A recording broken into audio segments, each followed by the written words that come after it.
नमस्कार। आपका अखबार के इस अंक में आपका स्वागत है। मैं हूं प्रदीप सिंह। बिहार में भारतीय जनता पार्टी अपना घर ठीक करने में लगी हुई है। घर ठीक कर रही तो केवल पार्टी की बात नहीं कर रहा हूं, गठबंधन के अंदर का भी माहौल जो है वो और समीकरण दोनों बदल रही है। पहली चीज़ तो ये हुई है बिहार की राजनीति में कि नीतीश कुमार की वापसी के बाद एनडीए में वापस आए हैं। उसके बाद से भारतीय जनता पार्टी अब नीतीश कुमार के दबाव से मुक्त हो चुकी है, उनके लौटने के बावजूद। तो जिस तरह से 2019 में नीतीश कुमार का भारी दबाव था भारतीय जनता पार्टी पर, जो गठबंधन हुआ था, जो सीटों का तालमेल हुआ था, वो भी उसी दबाव के तहत हुआ था। जेडीयू को 17 सीटें उसी दबाव में मिली, 6 सीटें एलजेपी को देनी पड़ी तो उसी दबाव में देनी पड़ी, एक राज्यसभा की सीट देनी पड़ी एलजेपी को। वो सब कुछ दबाव में हुआ था और दबाव वहीं तक नहीं रहा, दबाव उसके बाद भी प्रभावी रहा। उसी दबाव के चलते एलजेपी को तोड़ने में बीजेपी ने मदद की। चिराग पासवान अलग थलग पड़ गए, उनके चाचा और उनके साथ जो बाकी 4 लोकसभा सदस्य थे वो सब जो है उन्होंने एक अलग पार्टी बना ली और उनके चाचा को केंद्रीय मंत्रिमंडल में जगह मिल गई। ये सब कुछ भाजपा ने न चाहते हुए भी नीतीश कुमार के दबाव में किया। नीतीश कुमार की नाराज़गी चिराग पासवान से 2020 के विधानसभा चुनाव के समय से थी। उनको आज तक लगता है कि चिराग पासवान के कारण उनकी पार्टी जो है नंबर 3 की पार्टी राज्य में बन गई और भारतीय जनता पार्टी जेडीयू से बड़ी पार्टी बन गई। ये जो खलिश है, ये जो उनका जो कष्ट है, वो अभी तक गया नहीं है। लेकिन अब वो मजबूर है, पहले की तरह से मजबूत नहीं है। जब वो मजबूत थे तो उन्होंने भारतीय जनता पार्टी को मजबूर किया कि वो चिराग पासवान को अलग थलग कर दे, एनडीए से बाहर कर दे। तो चिराग पासवान एनडीए से बाहर कर दिए गए, उनके चाचा एनडीए में शामिल कर लिए गए, उनके चाचा केंद्र में मंत्री बना दिए गए। ये सब कुछ हुआ नीतीश कुमार की मर्जी से, नीतीश कुमार के दबाव में। भारतीय जनता पार्टी उस समय बिहार में अपनी सरकार बचाने में लगी हुई थी। उसे लग रहा था कि नीतीश कुमार की बात अगर नहीं मानी तो वो फिर से छोड़कर जा सकते हैं, फिर से पलट सकते हैं।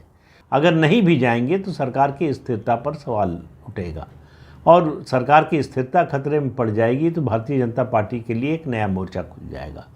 तो ये जानते हुए भी कि पासवान वोटों का जो आधार है, जनाधार है, वो चिराग पासवान के पास है। रामविलास पासवान की राजनीतिक विरासत चिराग पासवान के पास है। भारतीय जनता पार्टी ने उनके चाचा का साथ देने का फैसला किया। क्यों? क्योंकि ऐसा नीतीश कुमार चाहते थे। अब उस दबाव से, अब आप कहेंगे किस आधार पर कह रहे हैं कि उस दबाव से भारतीय जनता पार्टी मुक्त हो गई है? तो अभी औपचारिक रूप से घोषणा नहीं हुई है, लेकिन चिराग पासवान ने केंद्रीय गृह मंत्री अमित शाह और भाजपा के राष्ट्रीय अध्यक्ष जेपी नड्डा से मिलने के बाद जो बयान दिया है उससे बड़ा स्पष्ट है। और जो खबरें आ रही हैं सूत्रों के हवाले से कि भारतीय जनता पार्टी चिराग पासवान के गुट को 5 लोकसभा सीटें देने के लिए तैयार हो गई है। तो 5 लोकसभा सीटें देने के लिए तैयार होने का मतलब है कि अब पासा पलट गया है। अब भारतीय जनता पार्टी चिराग पासवान के गुट को असली लोक जनशक्ति पार्टी मानने को तैयार हो गई है। उनके चाचा को अलग थलग कर दिया गया है। ये माना जा रहा है कि उनसे कहा गया है कि उनको बाद में राज्यसभा में भेज दिया जाएगा। उनके गुट को एक भी लोकसभा की सीट नहीं मिलने वाली। दूसरा, चिराग पासवान के लिए जो प्रतिष्ठा का सवाल बना हुआ था, हाजीपुर की लोकसभा सीट, जहाँ से उनके पिता रामविलास पासवान 7 बार लोकसभा सदस्य रहे। उस सीट से पिछली बार उनके चाचा लड़े थे और वो उस सीट को छोड़ने को किसी भी हालत में तैयार नहीं थे कि अगर हाजीपुर से कोई लड़ेगा तो मैं ही लड़ूंगा। और चिराग पासवान का कहना था कि मैं अगर कहीं से लड़ूंगा लोकसभा चुनाव तो हाजीपुर से ही लड़ूंगा। भारतीय जनता पार्टी इस बात के लिए तैयार हो गई है कि हाजीपुर से चिराग पासवान ही लड़ेंगे। तो चिराग पासवान को हाजीपुर सीट मिल गई है, 5 लोकसभा की सीटें मिल गई हैं।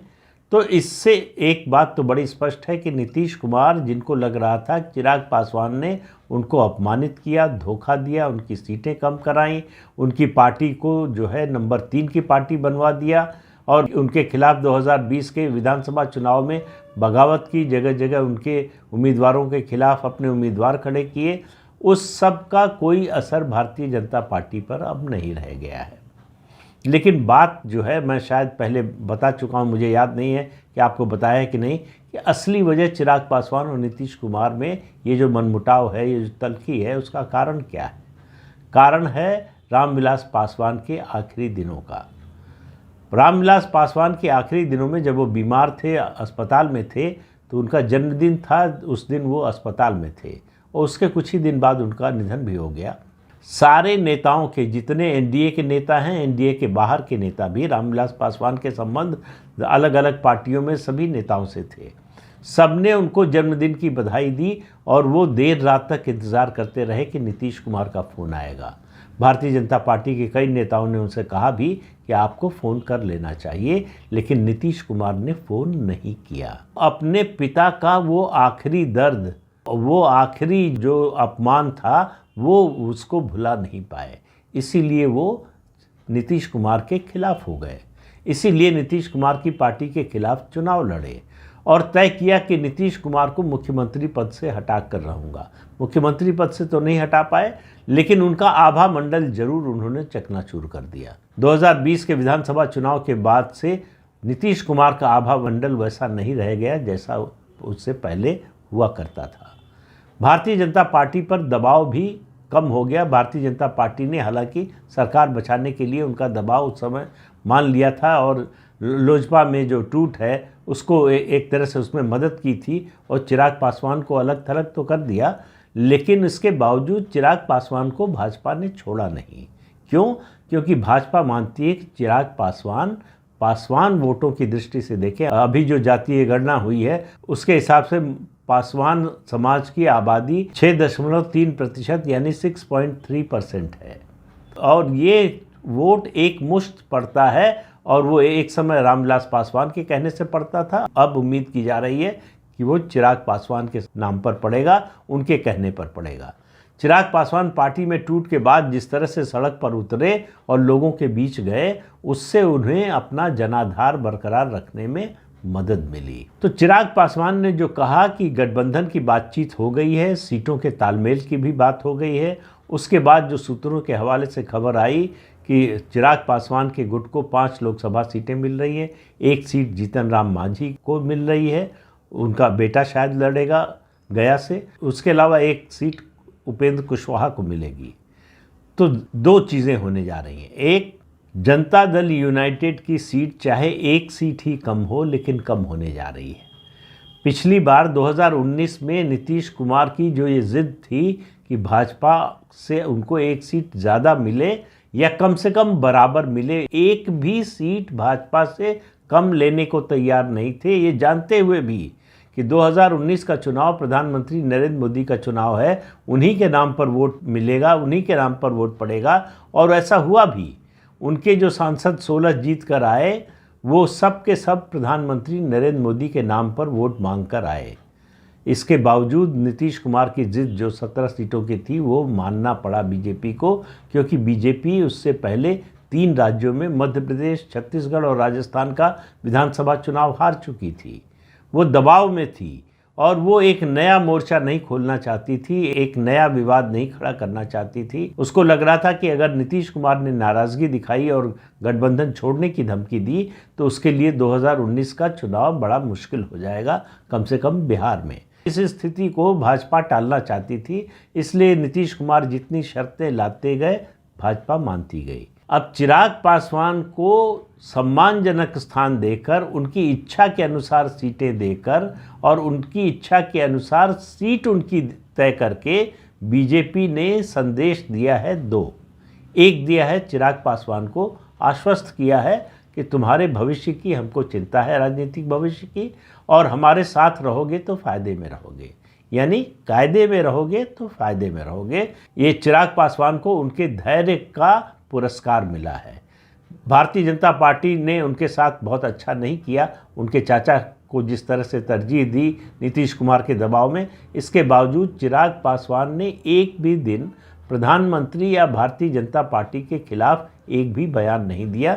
राजनीति में ऐसा संयम बड़ा दुर्लभ होता है, लेकिन चिराग पासवान ने दिखाया कि उनमें इतनी पॉलिटिकल मैच्योरिटी है, राजनीतिक परिपक्वता है कि वो समझते हैं कि भविष्य में उनके लिए क्या फ़ायदेमंद है, और भविष्य का फ़ायदा देखते हुए उन्होंने वर्तमान में अपमान का घूंट पी लिया, सह लिया। दूसरा संदेश दिया है भारतीय जनता पार्टी ने नीतीश कुमार को कि अब आपके दिन चले गए। नीतीश कुमार एनडीए गठबंधन में बिहार में और उनकी पार्टी जेडीयू जो अतीत बन चुकी है, लेकिन वर्तमान में उसकी छाया बरकरार है। नीतीश कुमार का जो भी कुप्रभाव होना है वो इसी चुनाव तक सीमित है, 2024 के चुनाव तक। भारतीय जनता पार्टी नहीं चाहती कि फिर कोई विवाद हो, इसलिए नीतीश कुमार को एक सीमा से ज़्यादा वो नाराज़ करने की कोशिश नहीं करेगी, लेकिन उनको आउट ऑफ द वे जाकर खुश करने की जैसी 2019 में कोशिश की थी वो भी नहीं करने वाली है। तो नीतीश कुमार को बता दिया गया है कि आप अपने कर्मों से अपना बुढ़ापा खराब कर चुके हैं, अब और ऐसा कुछ मत कीजिए कि हमको मजबूर होना पड़े आपका बुढ़ापा पूरी तरह से खराब करने के लिए। तो नीतीश कुमार की ये आखिरी पारी है। लोकसभा चुनाव के तुरंत बाद यानी नवंबर 2025 में विधानसभा के चुनाव हैं, बिहार विधानसभा के। उसमें आपको देखने को मिलेगा कि चिराग पासवान की स्थिति नीतीश कुमार के जेडीयू की जो स्थिति थी, मतलब सीटों की संख्या की दृष्टि से बात नहीं कर रहा हूँ, लेकिन महत्व की दृष्टि से चिराग पासवान को ज़्यादा महत्व मिलेगा, जेडीयू और नीतीश कुमार को उतना महत्व नहीं मिलेगा। भाजपा ने ये मान लिया है कि नीतीश कुमार अब असेट नहीं रह गए हैं, लाइबिलिटी बनने की ओर तेज़ी से बढ़ रहे हैं। और लोकसभा चुनाव में चूंकि उनके नाम पर वोट पड़ना नहीं है, वो मुद्दा नहीं है। लोकसभा चुनाव के लिए नीतीश कुमार राजनीतिक रूप से अप्रासंगिक हैं, इसलिए भारतीय जनता पार्टी को ज़्यादा चिंता नहीं है। लेकिन विधानसभा चुनाव में नीतीश कुमार बहुत बड़ी लाइबिलिटी बन जाएंगे बीजेपी के लिए, अगर बीजेपी ने उनकी हैसियत न बताई। तो आखिरी संदेश जो बीजेपी ने दिया है वो संदेश दिया है नीतीश कुमार को उनकी राजनीतिक हैसियत बताकर। नीतीश कुमार के सामने विकल्प नहीं है कोई, उनके पास भाजपा के साथ बने रहने के अलावा और कोई रास्ता नहीं है। उनके लिए बाकी रास्ते बंद हो चुके हैं। उनके लिए भाजपा में लौटना, एनडीए में लौटना जितना मुश्किल था, उससे कई गुना ज़्यादा मुश्किल है फिर से महागठबंधन में लौट कर जाना। महागठबंधन में भी ये धारणा पक्की हो गई है कि अब नीतीश कुमार की ज़रूरत नहीं है। तो बिहार की राजनीति अब 2020 के लोकसभा चुनाव से ही शुरुआत हो जाएगी, लेकिन उसके बाद पूरी तरह से दो ध्रुवीय हो जाएगी। एक तरफ आरजेडी होगी, दूसरी तरफ बीजेपी होगी, और 2025 विधानसभा का संघर्ष बीजेपी और आरजेडी के बीच में होगा। नीतीश कुमार का सूर्य अस्ताचल की ओर चला जाएगा। नीतीश कुमार की बिहार की राजनीति में कोई प्रासंगिकता बचेगी नहीं। सबसे महत्वपूर्ण बात यह है कि भारतीय जनता पार्टी को आखिरकार ये बात समझ में आ गई है, केवल समझ में नहीं आ गई है, उसके अनुसार उसने आचरण करना शुरू कर दिया है। तो इस अंक में इतना ही। अगले अंक में फिर मिलेंगे किसी नए मुद्दे के साथ। तब तक के लिए अनुमति दीजिए। आपसे अनुरोध है कि चैनल देखिए, शेयर कीजिए, लाइक कीजिए और सब्सक्राइब ज़रूर कीजिए। नमस्कार।